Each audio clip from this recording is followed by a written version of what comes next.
हम एक ऐसी कला सीखने जा रहे हैं जो जीवन में हर कदम पर आपके काम आएगी। झूठ को पकड़ने की कला। और इस कला को सीखना हर उस व्यक्ति के लिए जरूरी है जो अपने जीवन को सच के रास्ते पर ले जाना चाहता है। इस वीडियो में हम जानेंगे कि कैसे आप झूठ को आसानी से पकड़ सकते हैं, किन संकेतों पर ध्यान देना चाहिए और किन सावधानियों को बरतना चाहिए। लेकिन उससे पहले मैं आपको एक कहानी सुनाता हूं जो चाणक्य और उनके शिष्य चंद्रगुप्त की है। यह कहानी आपको न केवल प्रेरित करेगी बल्कि यह भी सिखाएगी कि कैसे चाणक्य ने अपने तीक्ष्ण बुद्धि और अवलोकन से झूठ को पल भर में पकड़ लिया। तो इस वीडियो को अंत तक जरूर देखें क्योंकि आज आप कुछ ऐसा सीखने वाले हैं जो आपके जीवन को बदल सकता है। चलिए शुरू करते हैं। एक दिन चंद्रगुप्त अपने गुरु चाणक्य के पास आए। उनके चेहरे पर एक अजीब सी बेचैनी थी, मानो वे कुछ छिपा रहे हों। चाणक्य ने उनकी ओर देखा और शांत स्वर में पूछा, चंद्रगुप्त, क्या बात है? तुम्हारा मन आज कुछ उदास क्यों लग रहा है?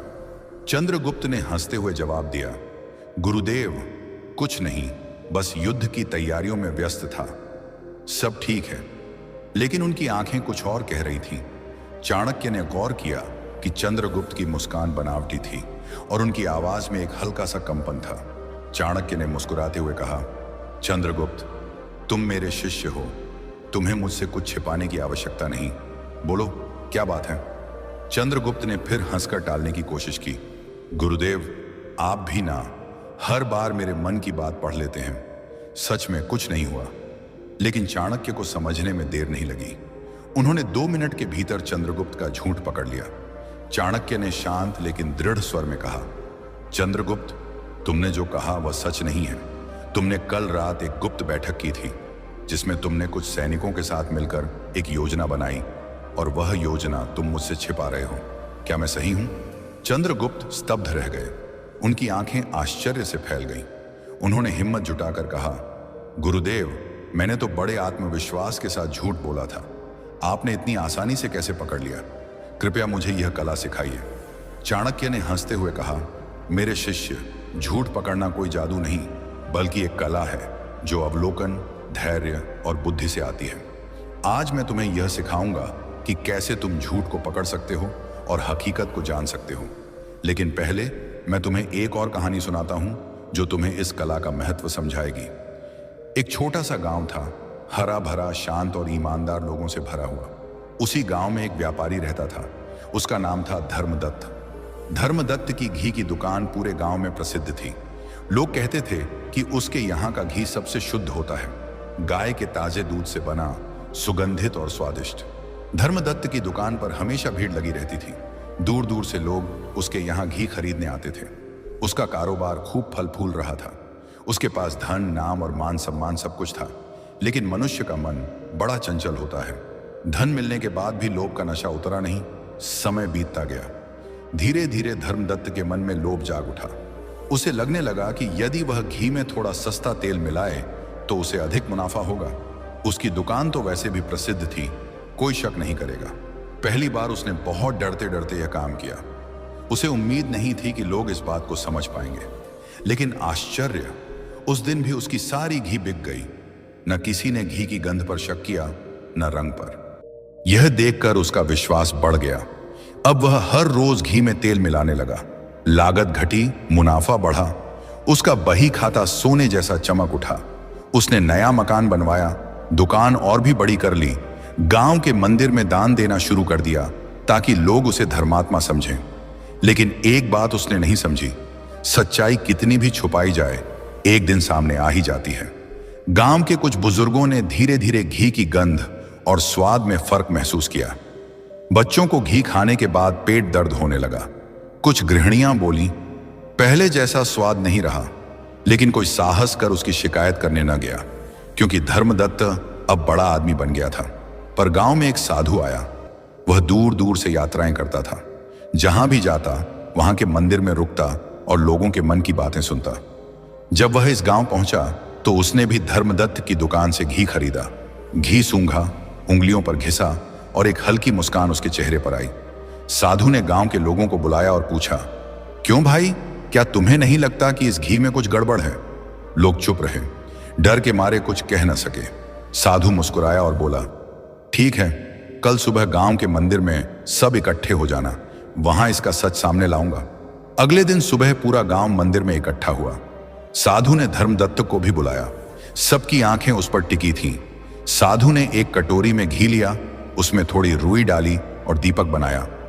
जब घी के दीपक को जलाया गया तो उसमें से काली धुआं निकली और बदबू भी आई। सब लोग हैरान रह गए।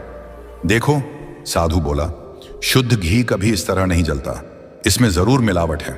धर्मदत्त का चेहरा पीला पड़ गया। गांव के मुखिया ने कठोर स्वर में पूछा, सच सच बता, तूने क्या मिलाया है? धर्मदत्त ने बहुत कोशिश की झूठ बोलने की भी, लेकिन साधु की तीखी नजरों और गांव वालों की आंखों से बच न सका। आखिर उसे कबूल करना पड़ा, मैंने घी में सस्ता तेल मिलाया है। गांव में सन्नाटा छा गया। जिन लोगों ने सालों से उस पर भरोसा किया था, वे शर्मिंदा महसूस करने लगे। धर्मदत्त रो पड़ा। उसने कहा, मैंने लालच में आकर यह पाप किया, मुझे क्षमा करो। साधु ने शांत स्वर में कहा, देखो भाई, धन कमाना बुरा नहीं है, पर बेईमानी से कमाया गया धन कभी सुख नहीं देता। तूने जो भी दान मंदिर को दिया वह व्यर्थ गया, क्योंकि उसका मूल पाप से भरा था। धर्मदत्त ने सबके सामने वचन दिया, आज से मैं कभी मिलावट नहीं करूंगा। गांव वालों ने भी उसे एक मौका देने का निश्चय किया, लेकिन साथ ही ठान लिया कि अब वे हर वस्तु सावधानी से खरीदेंगे। चंद्रगुप्त, इस कहानी से तुम्हें क्या सीख मिली? सबसे बड़ी सीख यह है कि मनुष्य चाहे कितना भी चालाक हो, सच्चाई को छिपा नहीं सकता। झूठ का पर्दा एक दिन हट ही जाता है। दूसरा, व्यापार में ईमानदारी सबसे बड़ा धन है। जिसने इस सत्य को पकड़ लिया वही सच्चा व्यापारी बनता है। इस कहानी का तीसरा पहलू भी है, लोगों की आंखें। यदि एक भी व्यक्ति सजग हो जाए तो वह पूरे गांव की आंखें खोल सकता है, जैसे उस साधु ने किया। इसका अर्थ है कि जब समाज की आंखें बंद हो जाती हैं तो बेईमान लोग पनपते हैं, पर जब जागरूकता आ जाती है तो बेईमानी का अंत हो जाता है। और चंद्रगुप्त, इस साधु ने सिर्फ व्यापारी को नहीं सुधारा, पूरे गांव को सिखाया कि आंखें बंद करने से सच्चाई नहीं छुपती। यदि गांव वाले शुरू में ही सच को पहचान लेते तो घी मिलावट से बच्चों को कष्ट न होता। इसलिए राज्य चलाते समय या किसी भी पद पर रहते हुए तुम्हें भी सजग रहना होगा। जब कोई दरबारी तुम्हें चापलूसी करे तो उसकी बातों के पीछे छुपे इरादों को देखना। जब कोई सलाह दे तो उसके मन की सच्चाई को पकड़ना। हर शब्द, हर व्यवहार, हर मुस्कान के पीछे का सच समझना। और याद रखना, जो व्यापारी लोभ में पड़ा वह अपनी प्रतिष्ठा खो बैठा। आज भी गांव वाले उसे शक की नजर से देखते हैं। मनुष्य के जीवन में एक बार भरोसा टूट जाए तो दोबारा वह पहले जैसा नहीं बनता।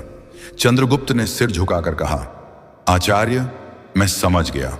मैं राज्य में और जीवन में सच्चाई को ही सबसे बड़ा धर्म मानूंगा। चाहे कितना भी लालच सामने क्यों ना हो, मैं कभी अन्याय और धोखा नहीं करूंगा। तब चाणक्य ने कहा, चंद्रगुप्त, मैं अब कुछ ऐसे नियम बताने जा रहा हूं जिनकी मदद से किसी भी व्यक्ति के झूठ को बहुत आसानी से पहचान सकते हैं। लेकिन इस कला में धैर्य, सूझबूझ और निष्पक्षता जरूरी है। तो आइए एक एक नियम को ध्यानपूर्वक समझते हैं। नियम 1, शारीरिक हाव भाव पर ध्यान दें। जब कोई व्यक्ति झूठ बोलता है तो सबसे पहले उसके शरीर की भाषा बदलती है। चाहे उसकी जुबान कुछ भी कह रही हो, लेकिन उसके हाव भाव सच्चाई को उजागर कर देते हैं। इस नियम को समझना बहुत आसान है। उदाहरण के लिए, अगर कोई आपसे बात कर रहा है और बार बार अपनी आंखें इधर उधर घुमा रहा है तो यह शक का संकेत हो सकता है। सामान्यतः जो व्यक्ति सच बोलता है वह सामने वाले की आंखों में निडरता से देखता है, लेकिन जो झूठ बोल रहा होता है वह सामने नजरें मिलाने से बचता है या बार बार नीचे देखता है। कई बार लोग अपने मुंह या नाक को बार बार छूते हैं। यह संकेत है कि वे तनाव में हैं। जब दिमाग झूठ गढ़ता है तो शरीर तनाव महसूस करता है और हाथ अनायास ही मुंह, नाक या गर्दन की ओर बढ़ते हैं। इसके अलावा पैरों की हरकत भी बहुत कुछ कहती है। झूठ बोलने वाला व्यक्ति बार बार पैर हिलाता है, कुर्सी पर असहज होकर बैठता है या बार बार पोजीशन बदलता है। ये सारी हरकतें उसके अंदर चल रही घबराहट का परिणाम होती हैं। नियम 2, आवाज के उतार चढ़ाव को समझें। दूसरा महत्वपूर्ण नियम है व्यक्ति की आवाज पर ध्यान देना। जब भी कोई इंसान झूठ बोलता है तो उसकी आवाज में हल्का सा फर्क आ जाता है, चाहे वह इस बात को खुद भी ना समझे। उदाहरण के लिए, अगर कोई व्यक्ति सामान्य बातचीत में धीमी आवाज में बात करता है लेकिन किसी खास प्रश्न पर अचानक उसकी आवाज तेज या कर्कश हो जाए तो यह संकेत हो सकता है कि वह उस सवाल से असहज है। इसी तरह यदि उसकी आवाज में अचानक रुकावट आने लगे, जैसे मतलब, तो यह भी झूठ बोलने का लक्षण है। कभी कभी झूठ बोलने वाला अपनी बात को बार बार दोहराता है ताकि सामने वाले को विश्वास दिला सके। वह कह सकता है, नहीं नहीं, मैं तो वहां था ही नहीं, सच में नहीं था। इस दोहराव से पता चलता है कि वह अपने झूठ को खुद भी पक्का करने की कोशिश कर रहा है। एक और बात, आवाज का कंपन। घबराया हुआ झूठा व्यक्ति चाहकर भी अपनी आवाज को पूरी तरह स्थिर नहीं रख पाता। उसकी आवाज में नमी, हल्की कांप या तेजी आ जाती है। यह कंपन एक अनुभवी श्रोता तुरंत पकड़ सकता है, परंतु यहां भी सावधानी जरूरी है। कुछ लोग मंच पर बोलते समय या जब वे किसी अनजान व्यक्ति से बात कर रहे होते हैं तब भी घबराहट के कारण ऐसे संकेत देते हैं। इसलिए केवल आवाज के आधार पर निष्कर्ष न निकालें, उसके चेहरे के हाव भाव, आंखों की गति और शारीरिक स्थिति को भी साथ में परखें। नियम 3, कहानी में विरोधाभास खोज। जब कोई व्यक्ति झूठ बोलता है तो उसकी बातों में विरोधाभास होना स्वाभाविक है। सच केवल एक होता है, इसलिए जो व्यक्ति सच्चाई बोलता है उसकी कहानी हमेशा एक जैसी होती है, लेकिन जो झूठ बोलता है उसे अपनी बातों को बार बार बनाना पड़ता है और इस चक्कर में कहीं ना कहीं वह गड़बड़ कर बैठता है।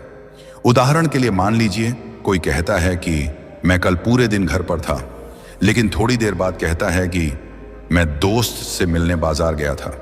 यह विरोधाभास है। दोनों बातें एक साथ सच नहीं हो सकती। ऐसे ही लोग अपनी बातें बदलते रहते हैं और झूठ की परतें खुलती जाती हैं। यदि आप शांति से, धैर्य के साथ उसके पहले और बाद के जवाबों को जोड़ेंगे तो आपको ये अंतर दिखने लगेंगे। खास तौर से तब जब आप उससे अलग अलग तरीके से एक ही बात पूछें।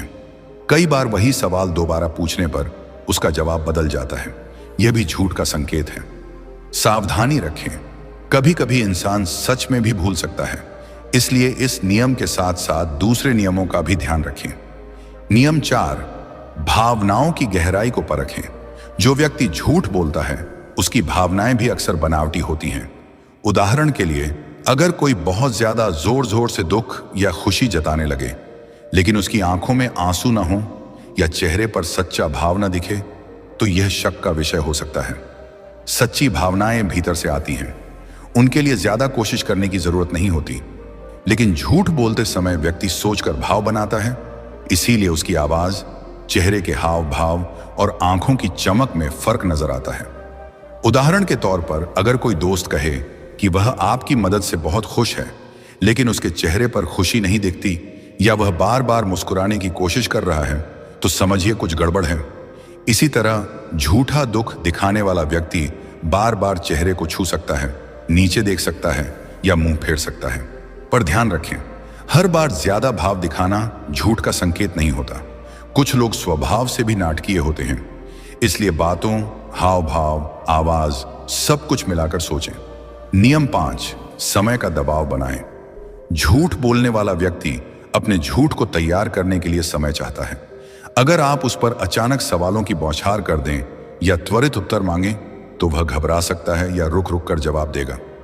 मान लीजिए आप किसी से पूछते हैं, तुम कल रात कहां थे, और वह बिना तुरंत जवाब दिए सोचने लगता है या इधर उधर देखने लगता है, तो इसका मतलब है कि वह मन में जवाब गढ़ रहा है।